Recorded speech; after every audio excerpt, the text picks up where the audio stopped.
Hello दोस्तों, आप सभी का नॉर्मल स्टडी पॉइंट में स्वागत है। अगर आपने हमारे चैनल को सब्सक्राइब नहीं किया हो तो सबसे पहले सब्सक्राइब कीजिए। आज हम पढ़ेंगे पार्ट 2 में सिंधु घाटी सभ्यता के संक्षिप्त वर्णन। हेलो दोस्तों, हम आगे पढ़ेंगे सिंधु घाटी सभ्यता के बारे में संक्षिप्त वर्णन।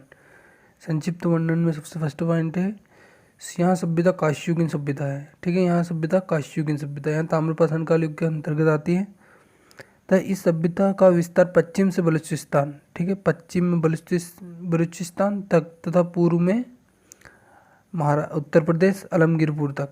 ठीक है, पूरा टोटल लंबाई इसकी 1600 किलोमीटर। बलूचिस्तान दशक नदी के किनारे तथा आलमगीरपुर या हिडन नदी के किनारे। ठीक है, दक्षिण में तथा दक्षिण में देखते हैं, दक्षिण में दायनामाबाद महाराष्ट्र तक ये गोदावरी के किनारे हैं। और उत्तर प्रदेश मांदा जम्मू कश्मीर ठीक है,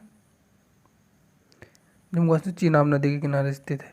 ठीक है, इसकी कुल लंबाई है 1400 किलोमीटर। ठीक है, जो इसका पूरा क्षेत्रफल है 12,99,600 वर्ग किलोमीटर में। हम आगे पढ़ेंगे। इस सभ्यता में किसानों और व्यापारियों का प्रभुत्व था। ठीक है, किसानों और व्यापारियों का प्रभुत्व था, जिसके कारण इस सभ्यता को कृषि वाणिज्य सभ्यता के रूप में माना जाता है। किसानों से क्वेश्चन आता है यहाँ से, हल, मिट्टी के हल कहाँ से प्राप्त हुए थे? तो आपको बताना, बनावली हरियाणा से। ठीक है, और वाणिज्य से जो कोण, जैसे 90 डिग्री 45 डिग्री कोण कहाँ से प्राप्त हुए? लोथल से। ठीक है, उपकरण, नापने वाले उपकरण कहाँ से? लोथल से। आगे हम देखेंगे, इस सभ्यता को हड़प्पा सभ्यता नाम जॉन मार्शल ने दिया था, जो इसे भी जाना जाता है। तथा 1921 में सर्वप्रथम हड़प्पा नामक इस स्थान का देखरेख दयाराम शाही ने की थी। ठीक है, आगे रेडियो कार्बनिक डेटिंग के आधार पर सिंधु घाटी सभ्यता 2500 से 1750 ईसा पूर्व के आसपास निर्धारित की गई है। ठीक है, रेडियो कार्बन डेटिंग से हम आगे पढ़ेंगे। इस सभ्यता की प्रमुख विशेषता नगर नियोजन है। ठीक है, नगर नियोजन, इस नगर नियोजन मतलब हर एक ऐसे घर थे, मतलब इसकी हर एक 90 डिग्री पर काटते थे। ठीक है, इस टाइप के घर बने हुए थे। सब में एक एक विशाल अन्नागार, वहाँ विशाल अन्नागार, वहाँ स्नानागार थे। ठीक है, यहाँ गिरित पद्धति पर आधारित थे इसके घर। देखेंगे आगे, दो भागों में इस सभ्यता के दौरान शहरों को दो भागों में बांटा गया था। इस सभ्यता के दौरान शहरों को दो भागों में बांटा गया था। शासन वर्ग के अधिकृत और जो निचला क्षेत्र था, दो क्षेत्र थे।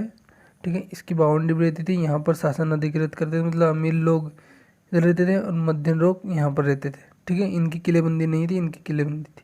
विभाजित किया गया था। अगला पॉइंट है 7वां, धौलावीरा इस सभ्यता का एकमात्र स्थल है जहाँ शहर 3 भागों में बटा था। 3 भागों में कैसे बटा था? उच्च वर्ग, निम्न वर्ग, मध्य वर्ग और निम्न वर्ग में। ठीक है, किसानों, व्यापारिक और जो शासन जिसका। ठीक है, इसका आगे आएगा चुलुद्रो एकमात्र ऐसा शहर जहाँ दुर्ग नहीं था। ठीक है, ये IMP क्वेश्चन है, आ सकता है तीनों में से एक, कौन सा भी, व्यापम वगैरह पर। अगला क्वेश्चन देखें, इस सभ्यता में नगर नियोजन ग्रिड पद्धति पर आधारित है। ठीक है, ग्रिड पद्धति पर आधारित है। इस सभ्यता में लोग भवन निर्माण के लिए पक्की ईंटों का इस्तेमाल करते थे। इसके अलावा नालियों का उत्तम प्रबंधन, ठीक है, जल प्रणाली के लिए भी प्रसिद्ध है। ठीक है, नगर नियोजन और जल प्रणाली के लिए प्रसिद्ध है। किलेबंदी, दुर्ग मतलब जहाँ शासन रहते थे, जहाँ अमीर लोग रहते थे, दुर्ग। लोहे के औजार की अनुपस्थिति सभ्यता के प्रमुख, मतलब लोहे से अपरिचित थे। ठीक है, लोहे से अपरिचित थे। ठीक है, अपरिचित थे। 10 नंबर का पॉइंट है, सिंधु घाटी सभ्यता के लोग सर्वप्रथम कपास का उत्पादन किया था। सर्वप्रथम किसका? कपास का उत्पादन किया था। इस कपास को जिसे ग्रीक भाषा में सीडन कहा जाता था। क्या कहा जाता था?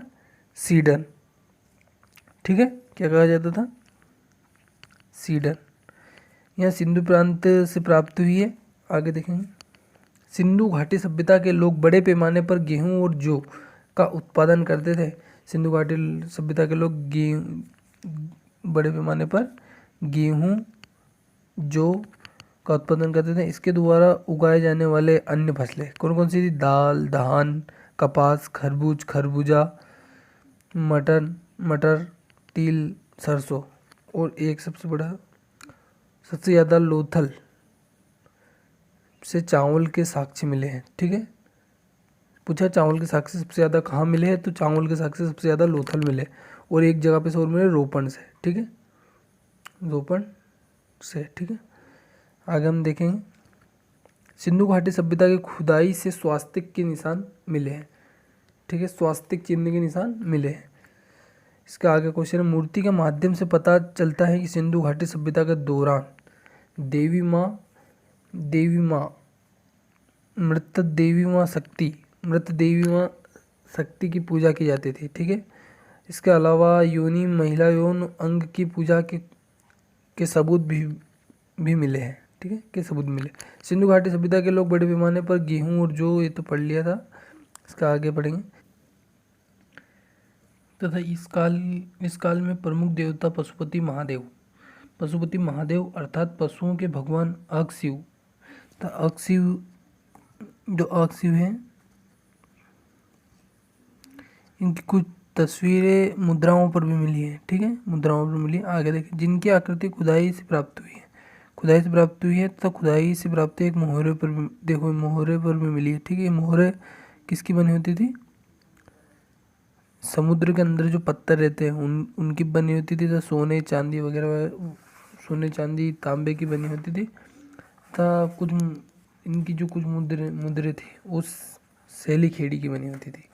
ठीक है, अधिकतर सैली खेड़ी, सबसे अधिक सैली खेड़ी की बनी होती थी। ठीक है, आगे हम पढ़ेंगे, इस आकृति में एक पुरुष योग मुद्रा में बैठा है। किस मुद्रा में? इस मुद्रा में। ठीक है, इस प्रकार की मुद्राओं में, मोहरे में, योग मुद्रा में बैठा हुआ एक पुरुष, वहाँ चार जानवर हाथी, बाघ, गेंडा और भैंस से घिरा हुआ है। ठीक है, घिरा हुआ है। इसके अलावा उनके पैर के पास 2 हिरण है। उनके पैर के पास कितने हिरण है? 2 हिरण है। सिंधु घाटी सभ्यता के दौरान शिवलिंग की पूजा भी व्यापक रूप से होती थी। ठीक है, ये याद जरूर रखना है, हाथी, बाघ, गेंडा और भैंस, 4 जानवर। ठीक है, उनके पैर के 2 हिरण है। तथा इससे क्वेश्चन और बनता है, हड़प्पा सभ्यता, सिंधु सभ्यता, इनमें मंदिरों के साक्ष्य नहीं मिले, मतलब मंदिर नहीं थे। ठीक है, मंदिर नहीं थे। ठीक है, मंदिर नहीं थे। हम आगे पढ़ेंगे, ध्यान मुद्रा में इसकी चारों तरफ फर्स्ट में हाथी था, सेकंड नंबर बाघ था, थर्ड नंबर पे गेंडा था, 4 नंबर पे एक भैंसा था। ठीक है, भैंस। और इसमें नीचे की तरफ बताए थे 2 हिरण दाएं और बाएं, ये हिरण है एक और एक ही हिरण है। ठीक है, और इस पर जो लिखी गई लिपि अभी तक पढ़ी नहीं जा सकी है। ठीक है, अभी तक पढ़ी नहीं जा सकी है। चित्रतर लिपि चित्र द्वारा है, लिपि चित्रमंड यहाँ पर। और एक और क्वेश्चन है, इसको वैदिक सभ्यता में इस हरि यूपिया कहा जाता है। इस सभ्यता को, जो इस सभ्यता की संस्कृति है, उसको हरि यूपिया कहा जाता है। ठीक है, हरि यूपिया कहा जाता है। ठीक है, हम और देखेंगे आगे इसके स्वास्तिक चिन्ह है। ठीक है, स्वास्तिक चिन्ह यहीं से प्राप्त हुए हड़प्पा सभ्यता से, ये सीधा एक उल्टा है। ठीक है, देख लीजिए स्वास्तिक चिन्ह है। अब हम आगे पढ़ेंगे कि इनका मुख्य व्यवसाय क्या था। इस काल के लोगों का मुख्य व्यवसाय कटाई, बुनाई, नाव बनाना, सोने के आभूषण। ठीक है, सोने के आभूषण। सबसे अधिक किसके आभूषण थे? मोहरे थी। सबसे अधिक किसकी? सैली खेड़ी की। याद रखना, सैली खेड़ी की सबसे अधिक मोहरे प्रचलित थी। इस सभ्यता की मुख्य फसल क्या कौन सी थी? गेहूँ और जौ। ठीक है, आगे हम देखें मिट्टी के बर्तन। ठीक है, मिट्टी के बर्तन कितने थे? इनके 3 प्रकार के थे, जिस पर चित्रमंडा था, मतलब चित्रकार बर्तन, और जिस पे कोई चित्र नहीं था। तीसरे नंबर कुछ छिद्र द्वारा शराब पीते थे। ठीक है, और कुछ मोहरे, सबसे मोहरे कहाँ की सबसे अधिक प्रसिद्ध है? सेलीखेड़ी की मोहरे। ठीक है, हम देखेंगे बुनाई और नाव बनाना और कटाई। ठीक है, इनके मिट्टी के बर्तन देखेंगे हम। सबसे पहले है इनके मिट्टी, ये हल कहाँ से मिले? बनावली से, सबसे अधिक बनावली से। ठीक है, ये इसके बाद ये मृदभांड है, मतलब बर्तन है जिस पे चित्र मंडे है, और ये बिगड़ चित्र के मृदभांड। ठीक है, अनेक प्रकार के मिले हैं, और कुछ सोने की मोहरे और तांबे की मोहरे। ठीक है, हम आगे पढ़ेंगे मृदभांड। ठीक है, ये मृदभांड आगे, जो मृदभांड उत्खनन स्थल से मिले हैं उनको दो भागों में वर्गीकृत किया गया है। कितने भागों में? दो भागों में वर्गीकृत किया है। सादे मृदभांड, मतलब जिस पे कोई पेंटिंग नहीं है, और चित्रकारी मृदभांड। ठीक है, चित्रकारी मृदभांड को लाल व काले मृदभांड के रूप में भी जाना जाता है। ठीक है, लाल मतलब लाल, इसके ऊपर क्या है? स्याही, जिससे काला मृदभांड के नाम से जानता है। वृक्ष, पक्षी, पशुओं की आकृति की ज्यामिति प्रतीक चित्र होते हैं। ठीक है, ये पशुओं की आकृति है इस पर। ठीक है, अब वृक्ष की बात हुई, इससे सबसे पवित्र वृक्ष कौन सा है यहाँ पर? इसका सबसे पवित्र वृक्ष है पीपल। कौन सा वृक्ष है? पीपल। पीपल। और पशु गेंडा, एक सिंग वाला गेंडा। और कहीं पर बेल है, कुबड़ वाला बेल। ठीक है, और इसकी लिपि थी चित्रात्मक लिपि।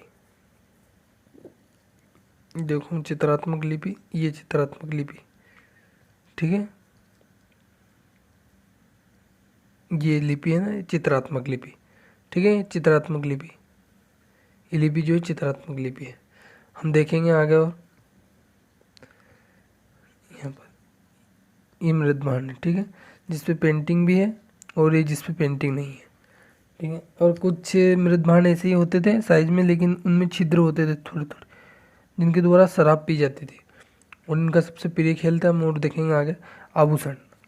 आभूषण इनके हड्डियों का सबसे अधिक बने, जो जो मध्य वर्ग के रहते थे, जो हड्डियों के बनाते थे। ठीक है, और गारे की पक्की मिट्टी के बनाते थे। हम देखेंगे इसका आभूषण। हड़प्पा के लोग मूल्यवान वस्तुओं और रत्नों को से लेकर हड्डियों और यहाँ तक कि काफ़ी पकी हुई मिट्टी जैसी सामग्री का इस्तेमाल करते थे आभूषण बनाने के लिए। उदाहरण के लिए अंगूठी, बाजूबंद इत्यादि। ठीक है, अंगूठी, बाजूबंद। ठीक है, बाजूबंद देता था एक कमर में बांधने का। ठीक है, आभूषण पुरुष एवं महिला पहनते थे। पुरुष भी पहनते थे आभूषण, कान में बाली वगैरह, कुंडल वगैरह। झुमके व पायल केवल महिला ही पहनती थी। कार्नेलियन व नीलम, क्वार्टज, स्टेटाइन टाइट आदि से बने हुए मनके। ठीक है, कान में पहनने वाले मनके काफ़ी लोकप्रिय थे। बड़े पैमाने में इनका निर्माण किया जाता है था लोथर के कारखानों से स्पष्ट है। ठीक है, चूरधुड़ो व लोथर के कारखानों से स्पष्ट है। और चूड़ी का कारखाना कहाँ से? कालीबंगा से। ठीक है, कालीबंगा का अर्थ है चूड़ियाँ। ठीक है, काली चूड़ियाँ।